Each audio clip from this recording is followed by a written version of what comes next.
tardes a todos. Vamos a iniciar con este curso de Fundamentos de Especificación de Materiales para Válvulas, para tuberías, perdón, con énfasis en las descripciones de válvulas. Nos acompaña el maestro en Ciencias, el ingeniero José Luis Trejo Rosales. A nombre del Colegio de Ingenieros Mecánicos Electricistas del Golfo, pues le damos la bienvenida, y a todos los que nos acompañan, socios, ingenieros, técnicos y especialistas de todas las áreas que nos acompañan este día, 25 de febrero de 2022. Vamos a inicio con el curso. Le voy a ceder ahorita la palabra al ingeniero Carlos Alpuche, nuestro vicepresidente, para que nos haga el favor de leer un pequeño resumen del gran y extenso currículum del ingeniero Trejo. Vamos a leer una parte nada más para conocer un poquito de él e iniciamos en breve. Buenas tardes, le damos la bienvenida a todos de parte del Colegio de Ingenieros Mecánicos Electricistas. Es un gusto presentar al maestro en Ciencias, José Luis Trejo Rosales, quien nuevamente nos hace el favor de impartir estas pláticas. Él es un profesional del sector de hidrocarburos, expositor en foros de divulgación tecnológica y miembro de la Asociación de Ingenieros Petroleros de México. Ingeniero mecánico por la Escuela Superior de Ingeniería Mecánica y Eléctrica, ESIME, y maestro en Ciencia de Materiales por la Escuela Superior de Física y Matemáticas, ambas del Instituto Politécnico Nacional. Ha colaborado para el Instituto Mexicano del Petróleo, asumiendo el cargo de especialista de especificaciones de tubería en instalaciones industriales y costas fuera. Experto en el ciclo total de vida de válvulas de ingeniería y proceso, incluyendo la etapa de especificación, fabricación, distribución y servicio. Como profesional de válvulas, ha representado a fabricantes europeos y ha sido Valve Specification Manager en la compañía Cameron. Actualmente colabora con Bacoisa S.A. de CB, liderando los servicios aftermarket. Es un gusto escucharte, José Luis. Bienvenido. Muchísimas gracias. Es un honor para mí estar aquí nuevamente. Anteriormente me brindaron este foro para difundir un curso que hicimos de válvulas, el cual tuvo muy buena recepción, y ahora pues es un honor noble para mí ya colaborar, participar en estos foros ya como miembro del colegio. Muchas gracias, ingeniero.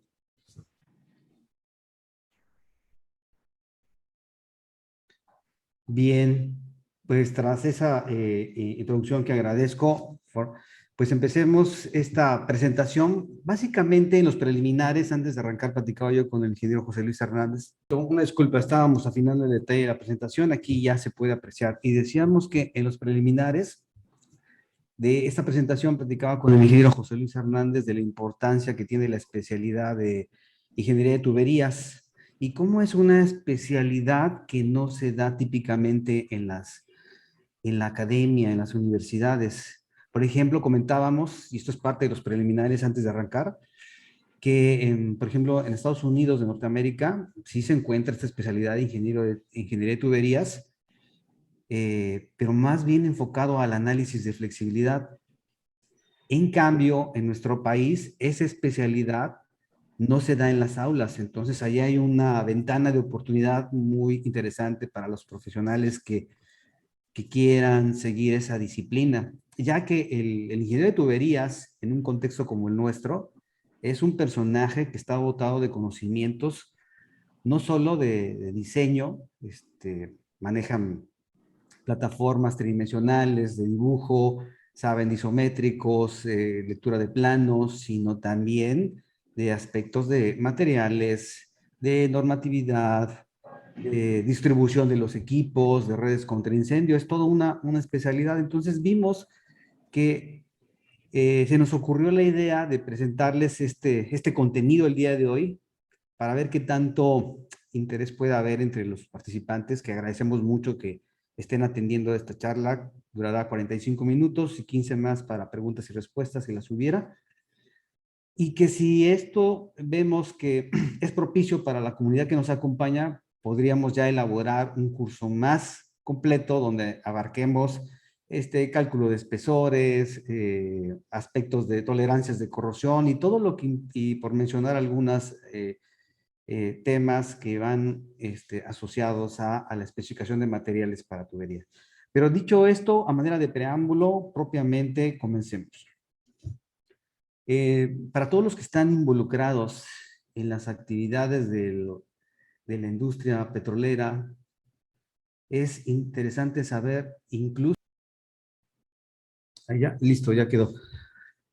Para todos los que están, decía yo, involucrados en esas actividades, como es aquí en Ciudad del Carmen, donde la actividad primordial es la del gas y del petróleo, es interesante saber, incluso estratégico conocer que los hidrocarburos se transportan a través de sistemas, de ductos o de tuberías, y de ahí su importancia para la distribución de los mismos, desde su punto de extracción hasta sus diferentes etapas, que es separación, procesamiento y su llegada final al cliente.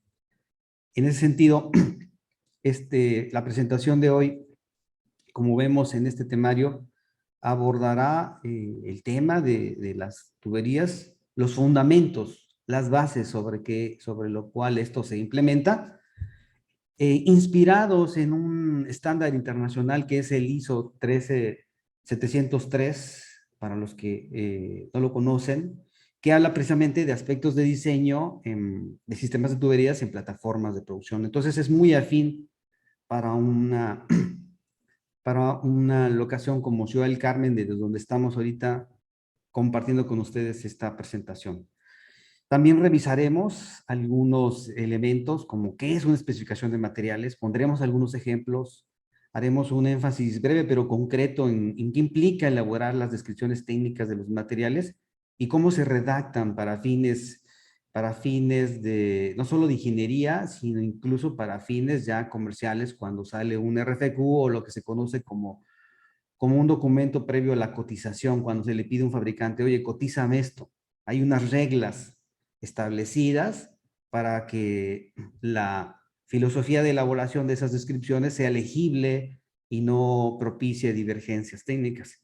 Y por último, iremos ya cerrando con el tema de poner un ejemplo de selección de válvulas y ver cómo los tres fundamentos de especificaciones de materiales de tuberías en válvulas, que son diseño, material y aspectos normativos, se entrelazan entre sí para poder dar lugar a una especificación de materiales de sistemas de tuberías. Esta es nuestra propuesta de la presentación del día de hoy. Me gusta contextualizar siempre los temas y empezar con unas breves definiciones para ir partiendo de lo general a lo particular. Y en ese sentido, pues una definición de tubería, o como los norteamericanos denominan piping, podría ser que se trata de un ensamble de tubos propiamente y sus componentes asociados como accesorios que son Ts, codos, reducciones, etcétera, son utilizados para transportar, distribuir y controlar los fluidos mediante válvulas. Aquí quiero hacer énfasis porque el enfoque también de esta presentación está puesto en válvulas. Las válvulas como elemento final de control.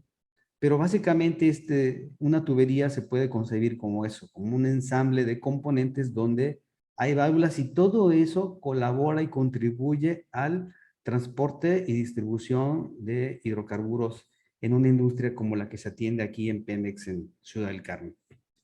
Estamos viendo una animación donde se ve una plataforma petrolera y estas infraestructuras son un alarde de ingeniería donde participan varios especialistas. Ahí todo lo que está en amarillo es la la estructura, la superestructura de la plataforma. Es parte de los ingenieros de ingeniería civil, es su responsabilidad, desde los cimientos, los pilotes cuando están soportadas en el lecho marino, hasta que ya emergen arriba de la superficie con el atracadero y luego los niveles que le correspondan. Pero vemos que en una plataforma, en una infraestructura como la de una plataforma marina, hay otros sistemas y los distinguimos por sus diferentes colores. Están los equipos propiamente que nos sirven para separar, almacenar el hidrocarburo, pero también hoy están los sistemas eléctricos, o cuando se trata de una plataforma habitacional, los sistemas de aire acondicionado, las redes contra incendio, y por ejemplo ahí podemos ver en color blanco los sistemas de tuberías. Entonces esos sistemas decíamos que nos sirven para el trasiego de hidrocarburos. Aquí vemos el puente que conecta al quemador, y otra segunda definición que les propongo es la de ducto. De acuerdo con esta definición propuesta, se trata de componentes de un sistema para transportar fluidos que incluyen tubo, accesorios, la trampa de diablos y nuevamente, oh sorpresa, las válvulas. Entonces, hasta aquí, con este par de definiciones, quiero llamar su atención en dos temas. El sistema puede ser de tuberías o de ductos. Parece un formalismo, no son lo mismo. Los sistemas de tuberías siempre están acotados a una instalación, como en este caso una plataforma marina que estamos viendo, o una planta industrial, dígase, por ejemplo, una refinería. Sin embargo, cuando una plataforma se interconecta con otra, o una planta terrestre con otra, lo hace a través de un sistema de ductos. No es un mero formalismo, dado que cada sistema, el de tuberías por una parte y el de ductos, tiene su propia normatividad y tiene sus propias reglas de diseño y construcción. De hecho, las reglas de construcción de los ductos suelen ser más exigentes que las de los sistemas de tubería. Pero así vamos contextualizando el tema. Nosotros nos enfocaremos en lo que son los sistemas de tubería.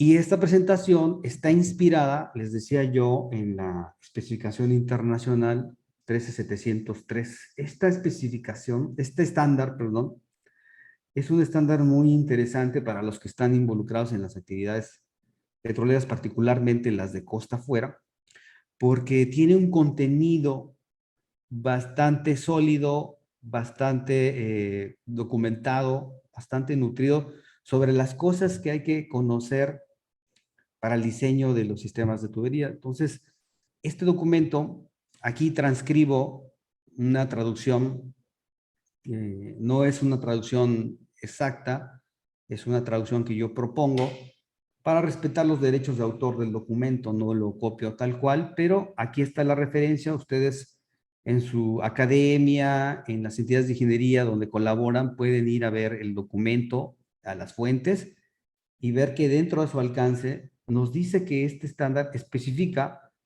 requerimientos mínimos y provee lineamientos para el diseño de sistemas de tuberías, de plataformas, con un alcance. Su alcance y aplicaciones que ampara los sistemas de tuberías siempre y cuando estén los materiales con que se construyen esos sistemas estén dentro de los límites de temperatura que establece otro documento de tuberías muy importante que se conoce como Código ASME B313. Estos documentos los vamos a ir revisando así puntualmente en las siguientes láminas. Pero ya desde aquí, desde su alcance, este estándar internacional acota, y su contenido es muy rico en los detalles de lo que implica los requerimientos mínimos para el diseño de sistemas de tubería. Recomiendo mucho que lo puedan consultar, pero como un avance de ese documento, trae un diagrama de tuberías e instrumentación que nos ayuda a volver a hacer énfasis en la importancia de las aulas. El diagrama se lee, para los que no estén muy involucrados en la lectura de este tipo de documentos, se lee de izquierda a derecha y parte desde aquí donde se obtiene la producción, que es, en este caso es el cabezal del pozo, y luego ya trasciende a lo que es el arreglo de válvulas en el árbol de Navidad, y esta parte de la obtención del hidrocarburo. Aquí ya tenemos una pregunta, perdón. Dice, ¿qué estándar aplica para instalaciones onshore y refinerías? El estándar que aplica más bien ahí es el código ASME B313. Ese es como el documento rector. Permítanme regresarme porque hay una pregunta ahí. Este documento, el que se denomina código ASME, y lo voy a desdoblar a detalle en las siguientes láminas. Este es el documento rector que aplica para todo tipo de instalaciones industriales, ya sea plataformas marinas o, en ese caso, equipos en tierra o refinerías. Y de aquí ya salen documentos particulares como este, que aplica específicamente a aplicaciones costa afuera. Bueno, permítanme saber si pude atender esa consulta y seguir adelante, y de otro modo lo seguimos comentando. Pero partiendo nuevamente del flujo del hidrocarburo desde su fuente, que es el pozo, vemos que a partir del ítem 3, que es el esquema de una válvula de estrangulamiento o conocidas válvulas shock, aquí ya hay un cambio de presión donde a partir de ahí empieza ya a considerarse que se trata de un sistema de tuberías, pasa por sus tanques de separación de primera, segunda, tercera etapa, etcétera, y en todo momento va habiendo válvulas, válvulas, válvulas y más válvulas como elemento final de control. De allí que esta presentación tenga énfasis en las mismas, en las válvulas. Pero todo esto lo muestra el alcance de ese documento y nos va diciendo qué sí cubre y qué no cubre. Otra cosa bastante interesante que contiene es la especificación de materiales. Y ingenieros o para los que nos están acompañando, la especificación de materiales de tubería es el acta de nacimiento de las válvulas. Entonces, cuando en los ámbitos de ingeniería o en las empresas, en las contratistas, en el mismo Pemex, se analiza el diseño de las válvulas, debe ponderarse de manera integral, y el documento de donde nace es una especificación de materiales de tubería, que como veíamos, la tubería es no solo las válvulas, también los codos, las bridas, las T's y todo eso que en el video vimos que constituye el sistema. Aquí voy a hacer un vínculo. Me fui al documento completamente directo. Aquí les estoy mostrando el ISO 13703 en su versión última. Y vean que en los anexos trae la tabla 2, y aquí viene un ejemplo, que es el que quiero mostrarles, de una especificación de materiales de tubería. Voy a ir al detalle de esta misma. Vean ustedes, parte de un enunciado base donde habla de que esta especificación, este documento de ingeniería que se denomina especificación de materiales, lo primero que establece es para qué servicio es. Este ejemplo muestra que es para un servicio no corrosivo. Y luego, ¿cuál es el material base del sistema de tuberías? En este caso, acero al carbono, y nos dice su tolerancia de corrosión. Son aspectos que podemos tratar ya en un curso más elaborado de estos detalles. Este es como un intro, pero quiero mostrarles la relevancia que esto tiene. Y luego parte de dos premisas: las condiciones de temperatura y de presión. Una vez establecido el escenario operacional para el cual va a ser utilizado ese sistema de tuberías, entonces ya entra los componentes, válvulas, y empieza escribiendo los tipos: válvulas de compuerta, válvulas de globo, válvulas de retención, etc. Así se va. Pero así como lo hace con las válvulas, lo hace con los tubos. Aquí hay otra pregunta. Dice, ¿el ASME B313 es similar o se complementa con el API 5L? Más bien se complementan entre sí. Fíjense que esta pregunta nos permite poner sobre la mesa otro elemento de los fundamentos del sistema de tuberías, que es la normatividad.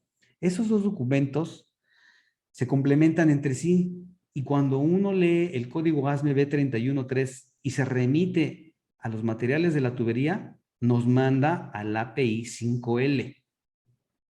Y así sucesivamente, dependiendo del componente que se trate, nos mandará a los estándares que corresponden.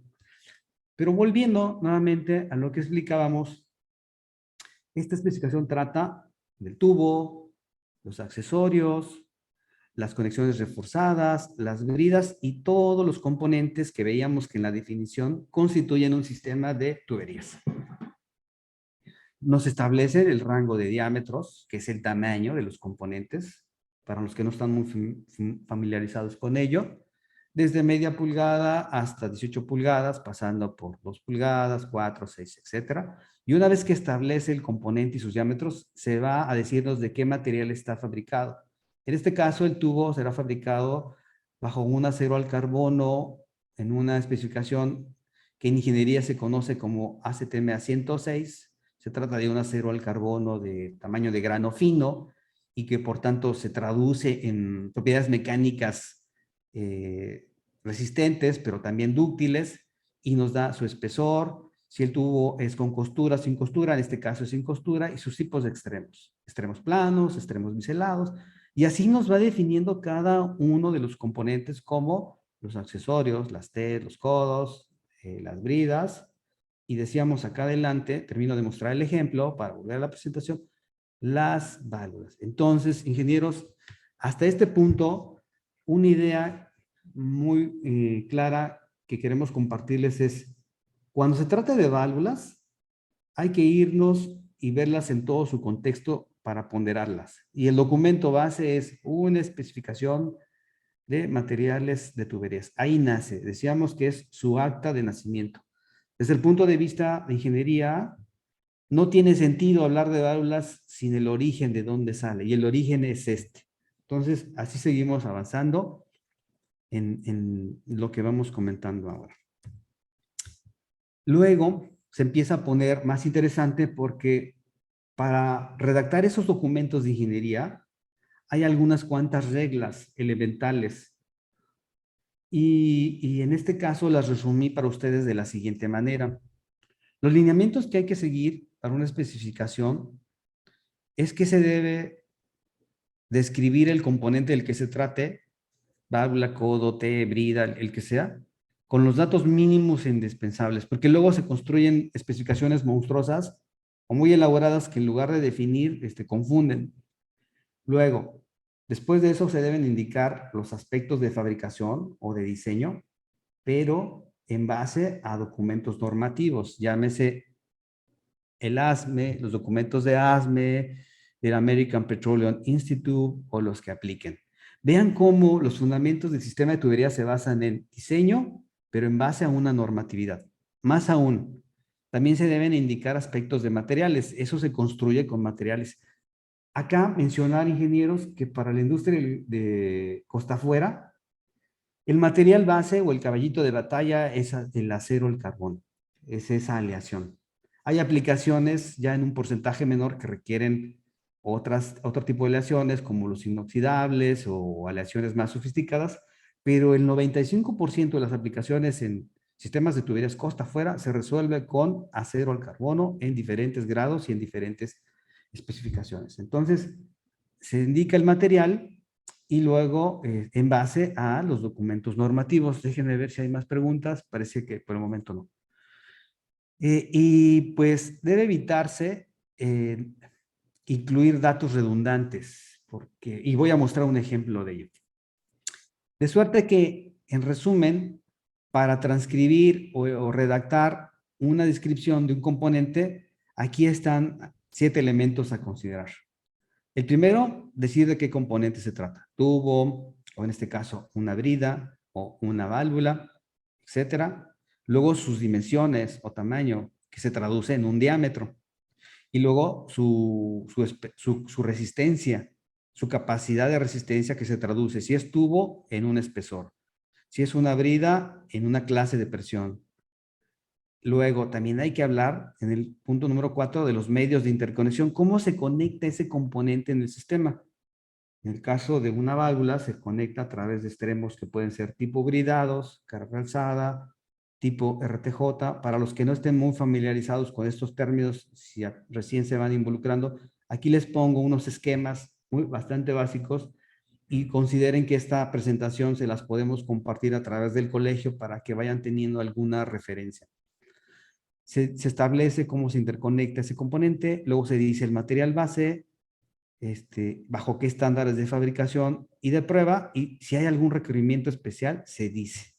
Básicamente, estas son las reglas elementales o fundamentales sobre las que se redacta una especificación de materiales para tuberías. Ejemplos.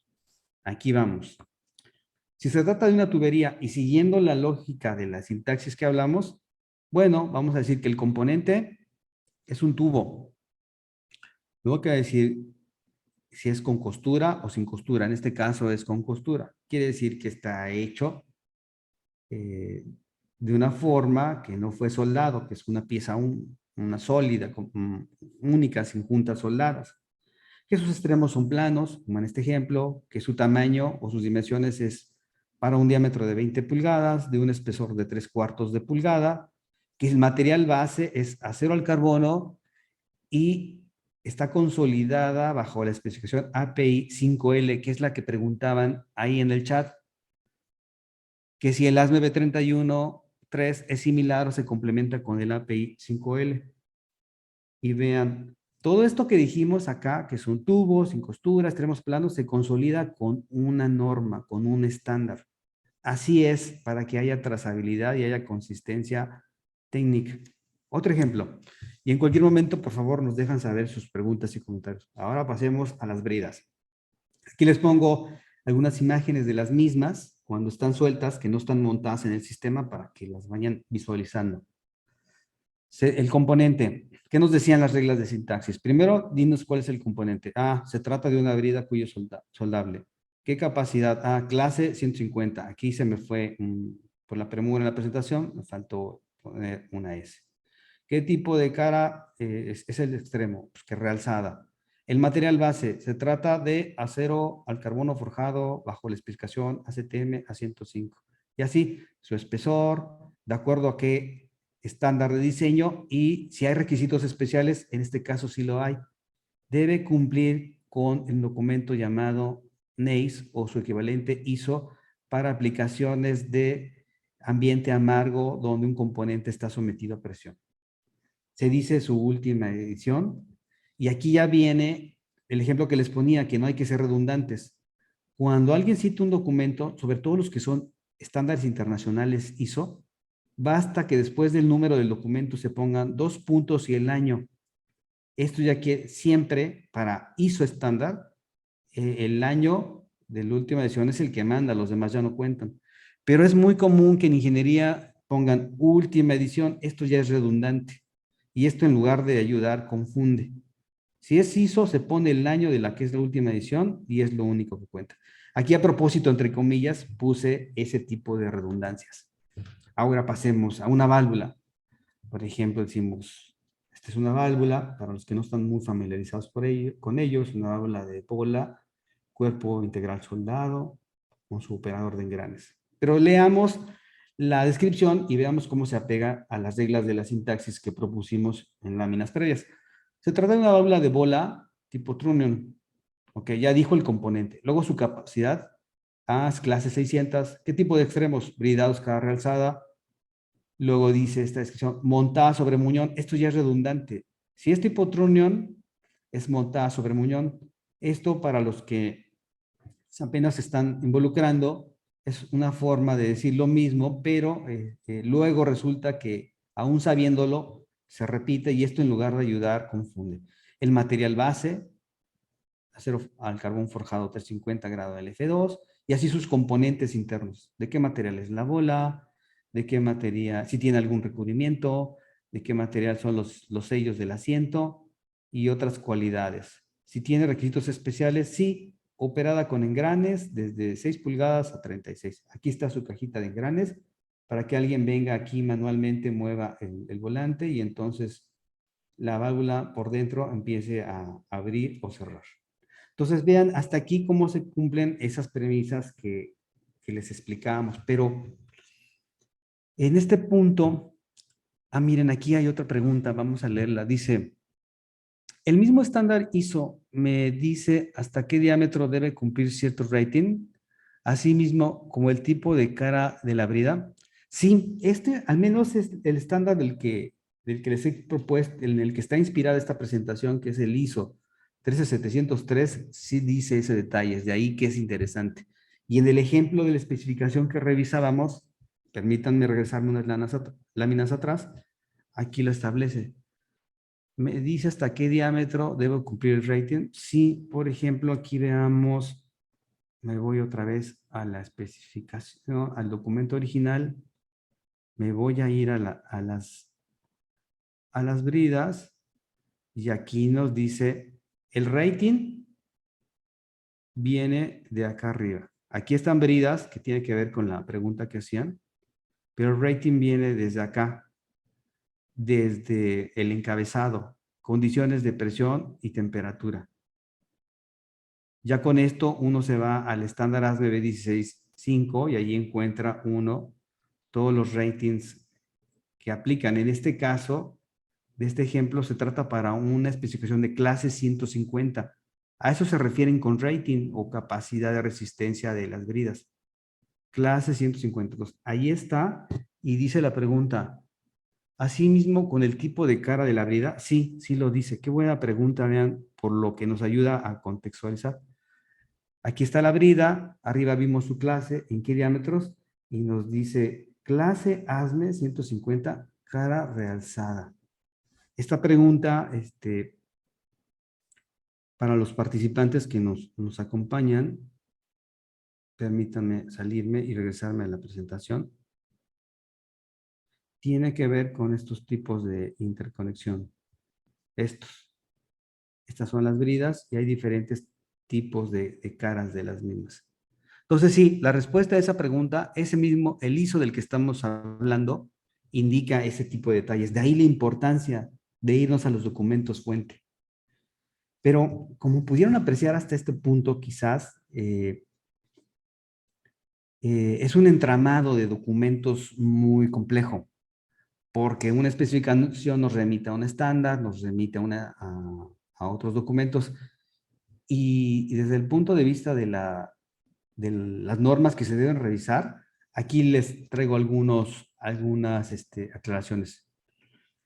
¿Qué es un estándar? Para fines prácticos es una norma. Norma y estándar son sinónimos de lo mismo. Pero es un documento que trae las reglas y directrices para lograr un resultado en un grado óptimo. Entonces, si se trata de un equipo, nos dice cómo lograr la construcción de ese equipo.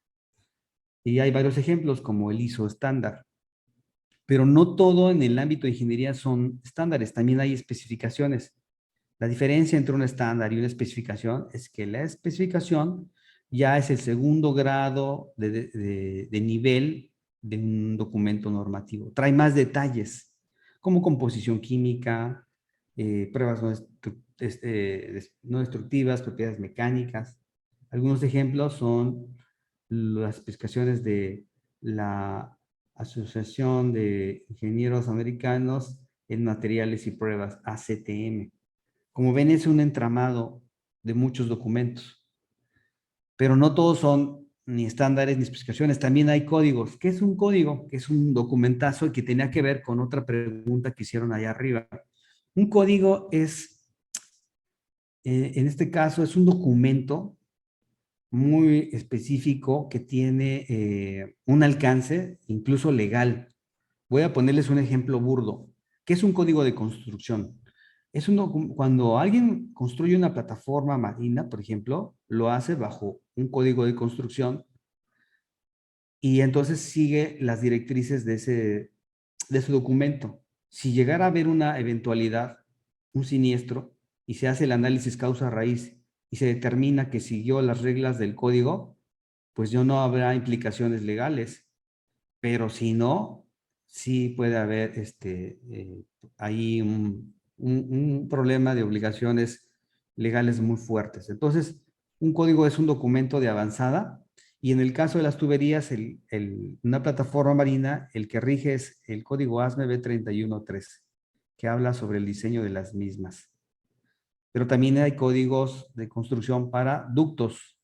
Si es para ductos de manejo de hidrocarburos, líquidos, crudo, el código es B313. Si es gas, es el B318. Y así, entonces, como ven, estimados participantes, hay un entramado de documentos. Los fundamentos hasta este punto de una especificación de tubería son diseño, materiales y normatividad. Hasta ahí vamos. Preguntan por acá, ¿por qué para conexiones roscadas el libraje es 3,000 libras, 6,000 libras, etcétera, y las conexiones bridadas están en un rating de clase 150 y 300? Esa es muy buena pregunta de tuberías, porque vean ustedes, si uno fuera a este documento, en el código ASME, B313, el de tuberías, cuando uno se va al rating de las conexiones, uno encuentra eso. Fíjense que cada componente se rige por una referencia de resistencia, que no es lo mismo para todos. Es decir, cuando uno ve la clase de presión de una válvula en clase 150, no quiere decir que su resistencia a la presión sea 150 PSI. No, es un valor de referencia que puede ser menos si en función de la temperatura. En toda la ingeniería hay dos variables fundamentales, presión y temperatura. Y los materiales no están exentos de ella. La resistencia de un material puede ser alta, pero si hay una influencia de la resistencia de un material a la presión puede ser alta. Pero si hay influencia de la temperatura, esa resistencia a la presión va disminuyendo. Entonces, hay como etiquetas. Y como preguntan ahí, las bridas se rigen por una clasificación de presión. Los extremos bridados de las válvulas también. Pero las conexiones se rigen por otra clasificación de presión. Entonces, hay que saber cuándo son compatibles. ¿Qué clase, qué rating de un componente o clase de presión es compatible con el de una? Y estimados participantes, ¿y qué documento creen que nos resuelve esa pregunta? Nuevamente, la especificación de tuberías. Me regreso. Aquí está, permítanme ir nuevamente. Veamos. Atendiendo esa pregunta. Por ejemplo, aquí nos dice que para esta especificación, las bridas de media pulgada hasta 18 pulgadas son clase 150. Pero ahora las conexiones que están, de las que estaban por aquí preguntando, vamos a ver qué nos dice la especificación. Aquí están las conexiones roscadas. Aquí hay conexiones caja soldable y soldables a tope. Aquí no hay conexiones roscadas, pero al final les voy a mostrar un ejemplo de otra especificación donde hay conexiones roscadas y terminamos de mostrar. El hecho es responder esa pregunta. El hecho es de que en una especificación todos estos componentes en el diámetro que les corresponde son compatibles entre sí. Entonces, es la especificación de tuberías la que nos dice que sí es compatible, porque cada elemento se rige por diferentes clasificaciones de presión. Me vuelvo a la presentación, permítanme. Aquí está. Y también permítanme checar el tiempo. Ya casi se me acaba el tiempo, pero ahí vamos.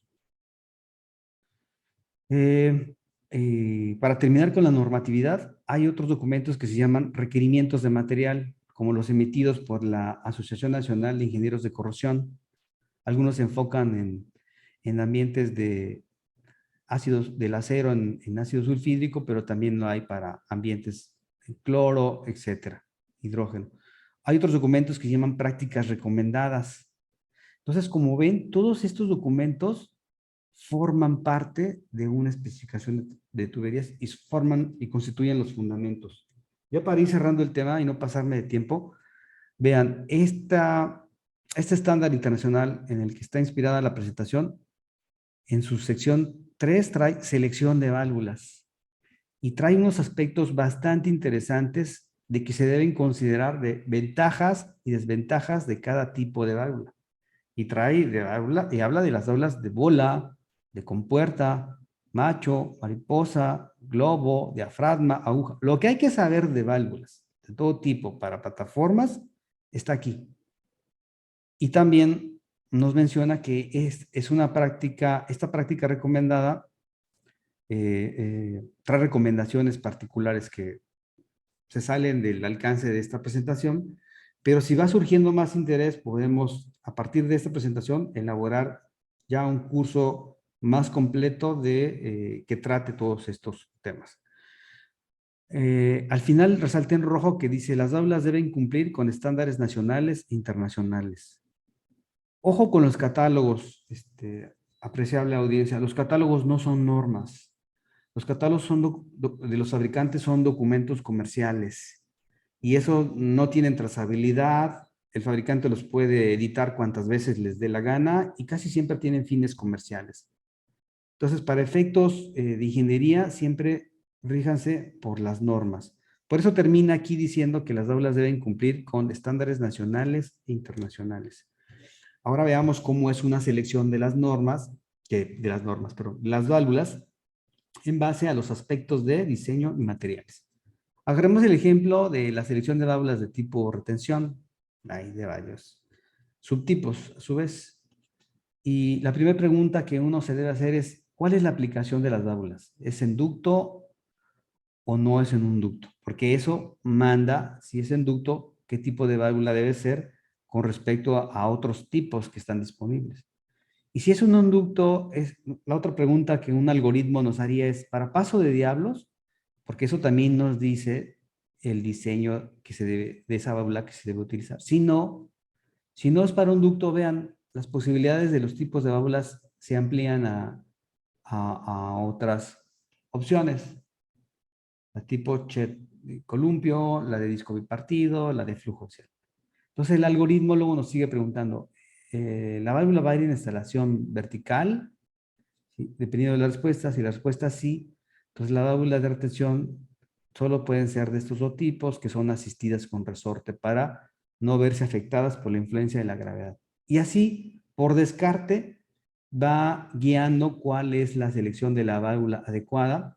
Pero vean aquí, si seguimos el análisis de la aplicación a la que va la válvula, llega un punto donde la pregunta es, ¿cuáles son las características de flujo en cuanto a presión, temperatura?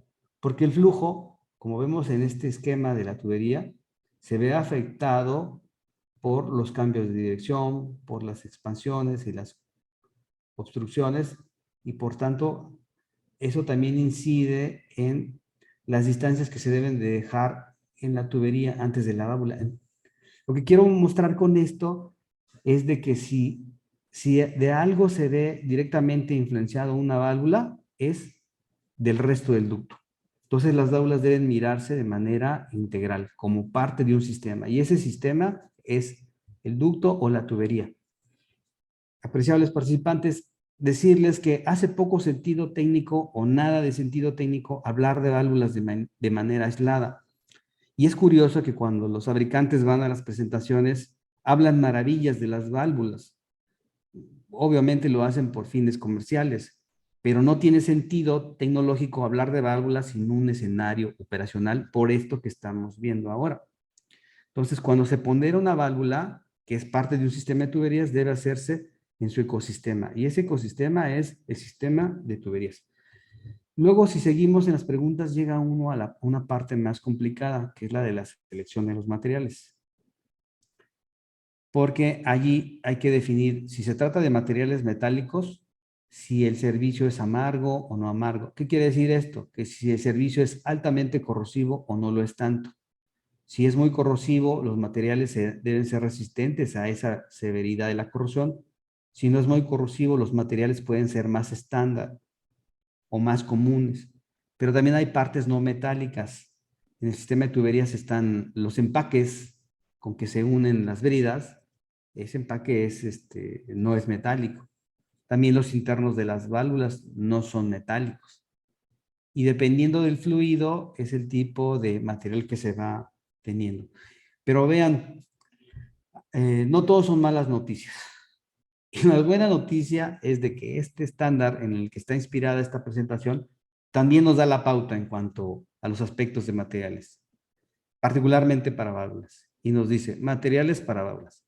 Si se trata de servicios no corrosivos, los materiales es bien estándar, del acero al carbono. Y nos remite al estándar de cada tipo de válvula.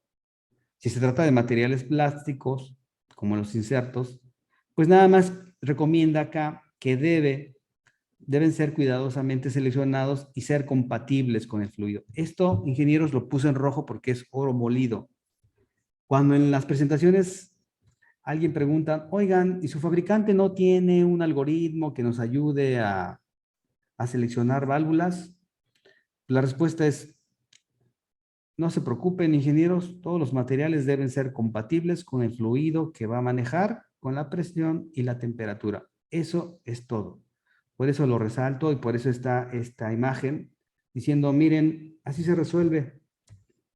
Si el servicio ya es altamente corrosivo, ya el acero al carbono empieza a ser sustituido por aceros inoxidables de diferentes tipos, como el AISI 410 o el AISI 316, que tienen varios distintos contenidos de cromo y que el cromo en el acero, en la aleación de acero, le forma una película pasivante que lo defiende de la agresión natural de la corrosión. Y si dice que si las aplicaciones todavía son mayormente corrosivas, entonces el material de las válvulas debe coincidir con el material de la tubería. Aquí un ejemplo práctico, ingenieros, y ya me está ganando el tiempo, pero ya voy cerrando. Vean, una aplicación altamente corrosiva aquí en la costa de Campeche, en el Golfo de Campeche, es el campo Ayaxil. Ese hidrocarburo que emana de Ayaxil es sumamente corrosivo. Lo que ha hecho Pemex para poder transportarlo en el sistema de tuberías sin mayor impacto en los materiales es mezclarlo con otras corrientes de crudo que le bajen el nivel de corrosión. Pero si lo manejaran así sin mezclar, pues requeriría un material del tubo, por ejemplo, de acero inoxidable, quizás dúplex. Entonces la válvula, el cuerpo de la válvula también debería de ser de acero inoxidable dúplex. Es lo que dice aquí, que si el servicio es altamente corrosivo, debe haber compatibilidad entre el material del tubo y el material del cuerpo de la válvula. ¿Qué más preguntas hay? Creo que no. Por ejemplo, si el tubo fuera de cupro-níquel, que no lo creo porque esa aleación es carísima, pues entonces el cuerpo de la válvula también tendría que ser de cupro-níquel. Este es lo que, como ven, se trata de compatibilidades. Y ya termino con este ejemplo de una especificación mayormente conocida.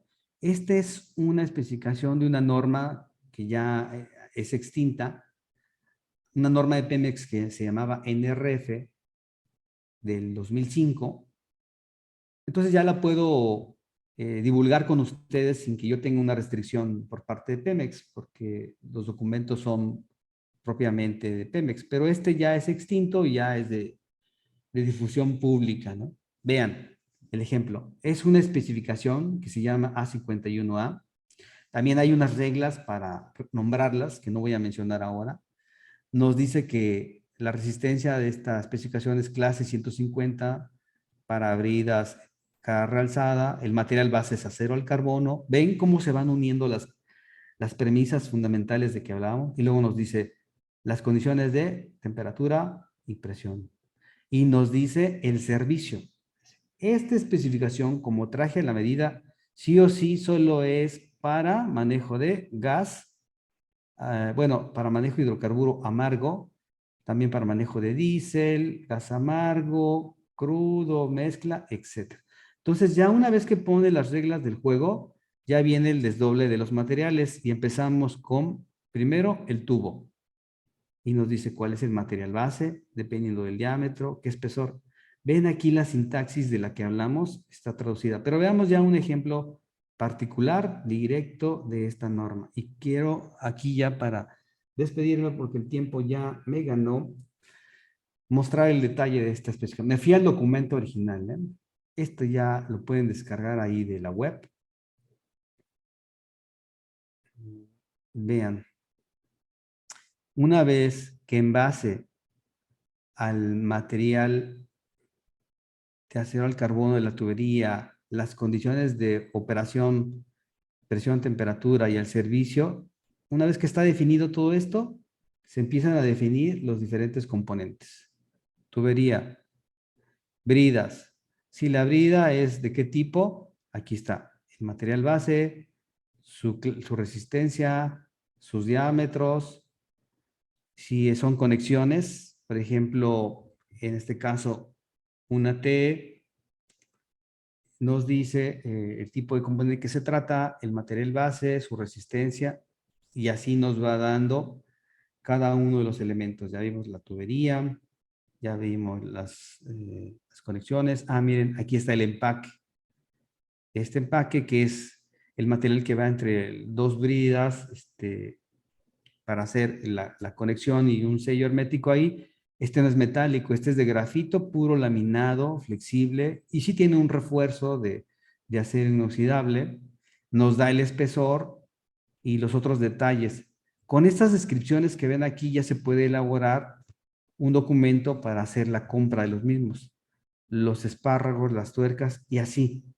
Gradualmente nos va dando todos los componentes. Las daulas, si es de compuerta y qué tipo de extremos tiene, su clase y así como disco rayado, el material base y cada una de los detalles que le acompañan. Esta es la sintaxis con la que se especifica todos los componentes y cada una de las válvulas.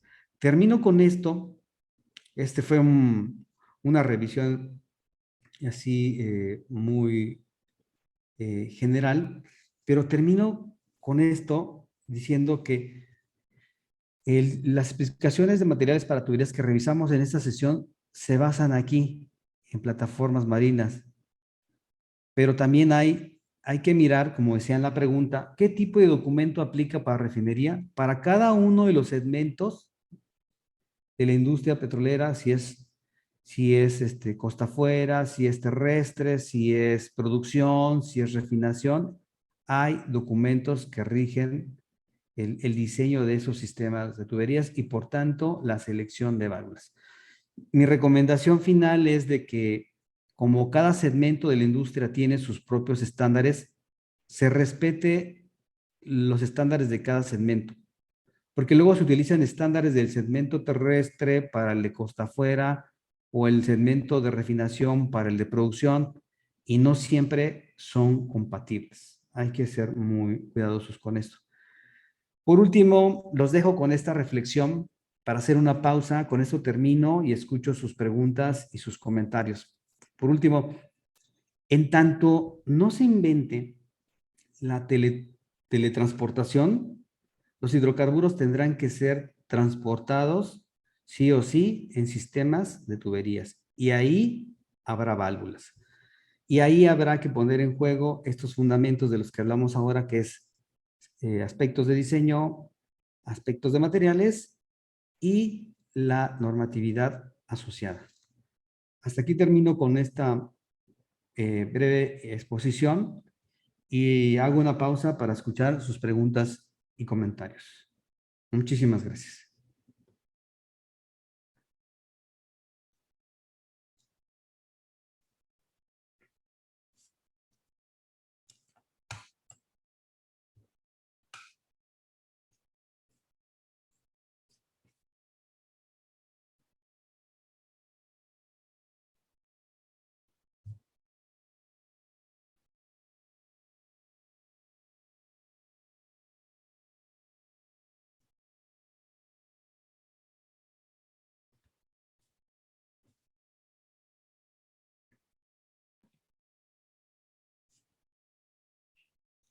Pues parece que no hay preguntas, que estuvo muy claro, muy Creo preciso.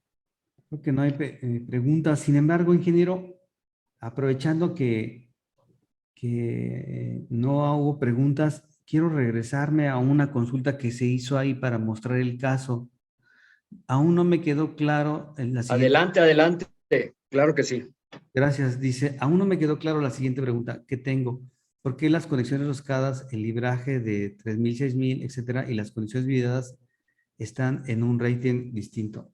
Vamos a ver aquí en esta norma una especificación que traiga conexiones roscadas. Esta trae conexiones caja soldable, no aplica, pero seguramente hay otra. Vamos a verla aquí. Caja soldable, tampoco aplica. Caja roscada, aquí está. Vamos a ver, esta especificación es para manejo de agua potable, aire de planta, y por tal motivo, esta no es de proceso, esta es de servicios auxiliares, y aquí sí viene parte de esa respuesta, veámoslo. Aquí las conexiones, tanto a las bridas, hay brida roscada en ciertos diámetros, y hay conexiones roscadas y hay conexiones soldables. Y por aquí va parte de la pregunta que nos hacían. Por ejemplo, dice ahí, las conexiones roscadas, el libraje es clase 3000, que es como el que está aquí, clase 3000. Pero si vemos la brida roscada, está en clase 150. Es decir, decíamos, y espero con esto poder solventar de alguna manera esa pregunta. Cada componente tiene una designación de presión, pero esa designación de presión no es el valor último de su resistencia a la presión, es solo una etiqueta. Es solo una etiqueta que nos habla de su capacidad de resistencia a la presión, pero no de manera exacta. La forma de medirlo de manera exacta es irnos al documento de donde nace. Esto, si son conexiones, debe venir del ASME B16. Déjenme recordar, si son bridas, del ASME B16.5. Si son conexiones, no recuerdo ahorita el ASME, si es el B16. Se me pasa el número, se los puedo checar, qué estándar es, y ahí vienen sus designaciones de presión, y ya uno en ingeniería se encarga de ver las tablas, los valores de la presión, a la resistencia a la presión, para ver cuál es compatible con uno con otro. Y así es como se va armando la especificación. En este ejemplo es muy bueno porque no remite a algún ASME al que le corresponde, a un ACTM o a un ASME, más bien un ASME, un estándar ASME, para ver ese valor. Pero habría que ir ahí para ver ese tipo de detalles. A ver, por ejemplo, si nos vamos al ISO estándar del que estuvimos hablando en esta sesión, si lo dice, no, tampoco lo dice. Pero por aquí debo tener alguna especificación de otros tiempos, y déjenme mostrarles el caso. A ver si lo encuentro brevemente. Y prácticamente con esto terminaríamos.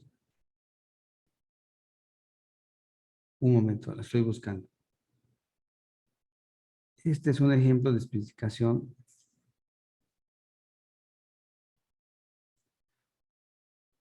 No, también es caja solar. Bueno, no tengo el ejemplo en la mano, me lo llevo de tarea.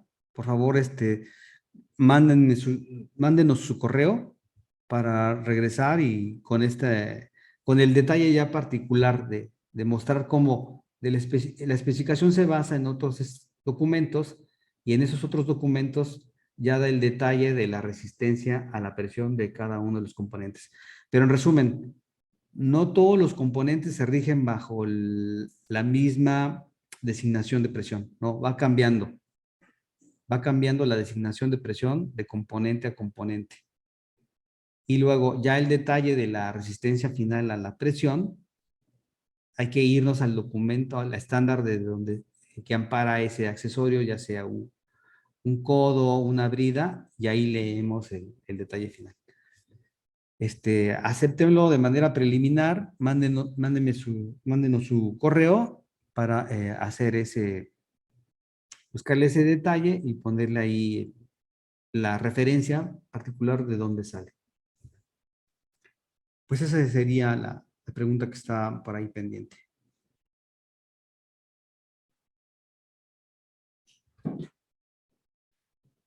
Listo. Nuevamente, muchísimas gracias.